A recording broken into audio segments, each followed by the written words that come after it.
Well, during a People magazine interview, Deborah, the mother of the missing 10, now 11-month-old child, gave her theory of what happened that night. Here's a quote.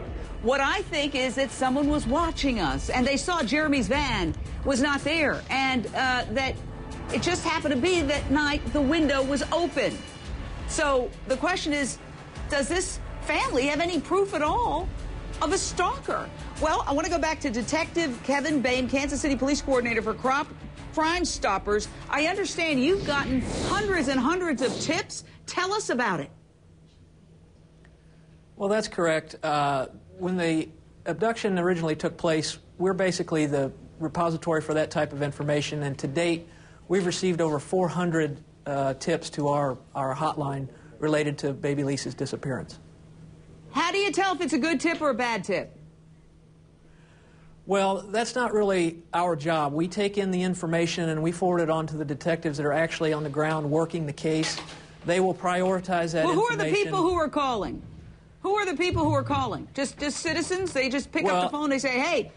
Yes. Well, we know that there was a tip that there was a child spotted at a delicatessen 100 miles or so outside of Kansas City with two women who left apparently without finishing their meals. And then on that basis alone, people said, oh, that's very suspicious. But the cops tracked them down, and that's not a good tip. So there are a lot of tips coming in, but do they really have anything to do with the case? I want to bring in an exclusive interview that we have tonight with a woman who lives in the neighborhood, Stephanie Stevens. First of all, Stephanie, I know this has got to be very difficult for everybody in the neighborhood. Thank you for joining us. What is the mood in the neighborhood tonight?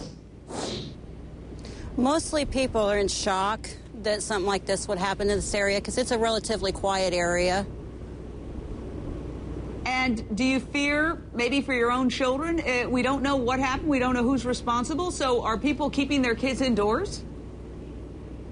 No, they're not. The kids are still out running around, but I think they're a little bit more vigilant about their surroundings and what's going on, and they're paying more attention to the people in the neighborhood.